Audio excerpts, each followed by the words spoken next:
What's up, guys? Welcome to the You Like Jazz podcast. We're here with Tiffany, Caroline, Addie, and your host, Fuselier, and the topic of discussion today will be The Great Gatsby. So let's just talk a little bit about the author, F. Scott Fitzgerald, born in St. Paul, Minnesota.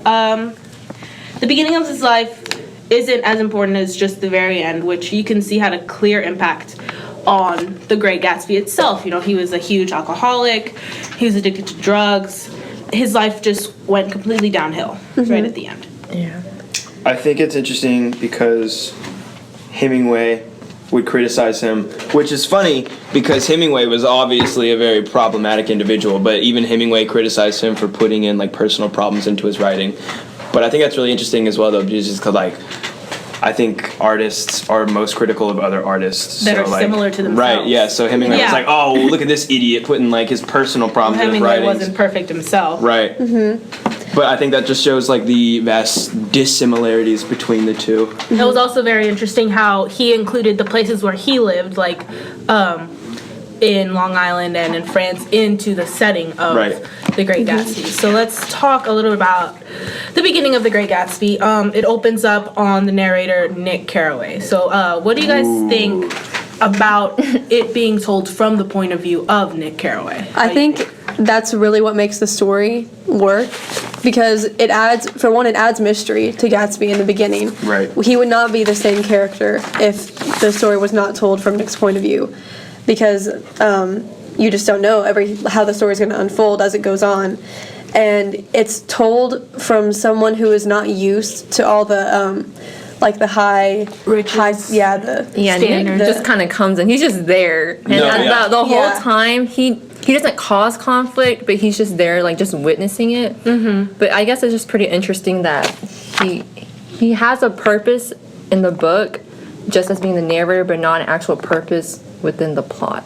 If that makes sense. Yeah, that does make sense. Right, but like going back to what Caroline said, the whole mystery aspect that it adds, just because, say, okay, the story was told from Gatsby's point of view, and it wouldn't be as interesting because we know that he's not who he says he is, or like he doesn't come from money, things like that. But like told from Nick's point of view, he's just this mysterious eccentric that no one really knows who he is. And yeah, definitely. That adds to Gatsby as a character. Right. And the suspense of the novel as a whole. Yeah. And on the topic of Gatsby, in a way, I feel very sympathetic towards him because he came from the poor, and he does represent, in a way, the American dream. Yeah. Of course, going through different tactics that most people don't know. Well, I mean, he had the dream. He probably did not approach what he wanted in the right way. Yeah.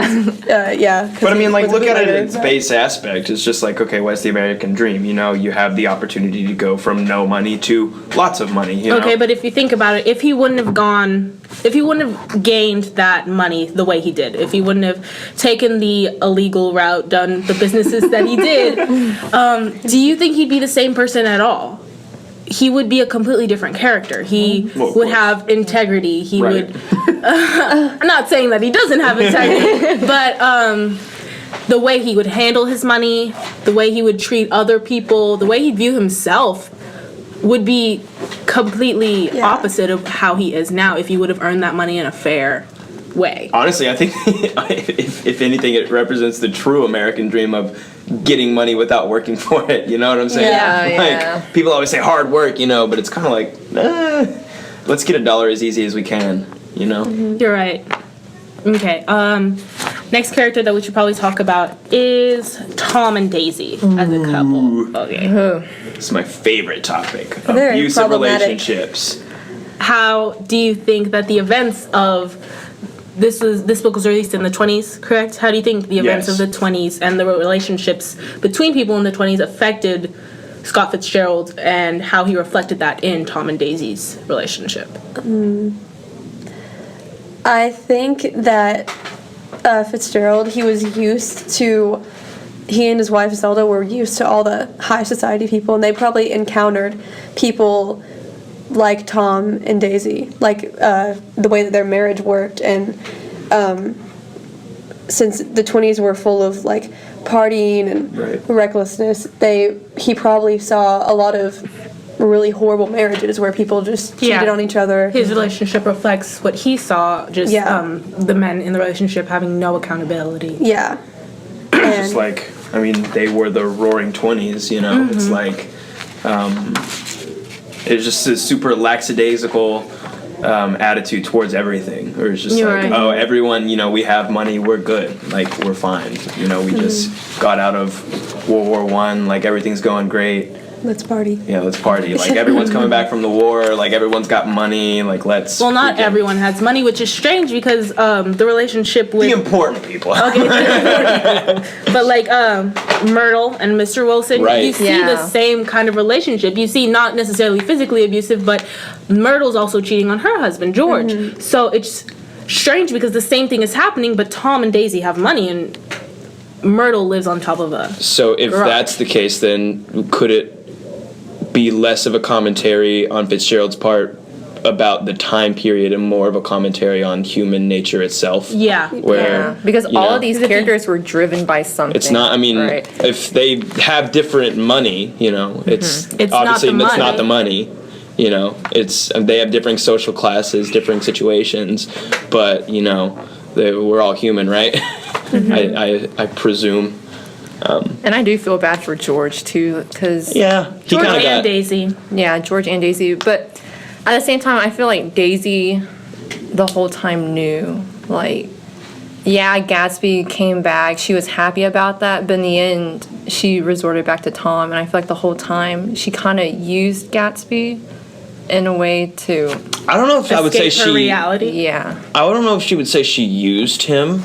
But I would say that she's definitely probably not being too truthful with herself. Yeah. You know, where it's like she knows that Tom's abusive and she knows that her situation is toxic, but at the same time it's like that's what she knows. Like she just has to deal with it. You know what I'm saying? So it's like once Gatsby dies, it's what is she gonna do? You know, is she gonna be left on like all alone? Yeah, she doesn't want to leave Tom at that point. She doesn't want to leave Tom. She wouldn't be able to provide for Pammy. You know, so it's like I don't think she would be able to be on her own. She's always constantly dependent on someone else. She's very submissive and very. She's dependent. Dependent, right? Yeah. But it's strange how at the end of the plot, it is her actions that leads to the death of. That is true. Her lover. I mean, just this domino effect of her killing Myrtle, George becoming angry, Tom lying, George killing Gatsby. You know, like it's something that you would never expect to happen in the book. And I also think I was really shocked at the end of the play whenever it was his funeral, and out of all people, his dad came. Gatsby's dad came. Daisy didn't come. Of course, Tom wouldn't come. I mean, that was pretty much to be expected. But at the end, whenever Gatsby's dad was talking about how he was proud of his son, I was pretty... it was... I had mixed feelings about it. Because he didn't really know his son. Right. Yeah. He knew... He was proud of his son from what he knew of him, but he really didn't know him. Like, everything that he had done and who he had really become. There was no actual relationship between the two, besides monetary. It was kind of a sad moment, though. But, the end of the play being as sad as it was... Not play, I keep saying play. The end of the book novel being as sad as it was, I think that goes back to... Fitzgerald being a sad person, it's like he probably he was very cynical and saw life in a very realistic way and not an idealistic way. Very much. He was able to reflect himself. Right. It's like life doesn't always have happy endings, and in this case, there wasn't one. That's what makes the novel timeless. Right. Like it's not just. It's not pandering to people's like feelings or anything. It's like, listen, like this is what happened. Yeah. It's a sad novel in the end. You look at the cover and you'd think, oh, the Roaring 20s, like a beautiful novel. They're just gonna party the whole time, and he really goes in depth into analyzing and portraying these different characters in a way that readers can relate to them, no matter how rich they are or poor they are. But yeah. So yeah, I think that pretty much concludes Gatsby. Wraps it up. Character analysis. Character and plot and theme Give us the analysis.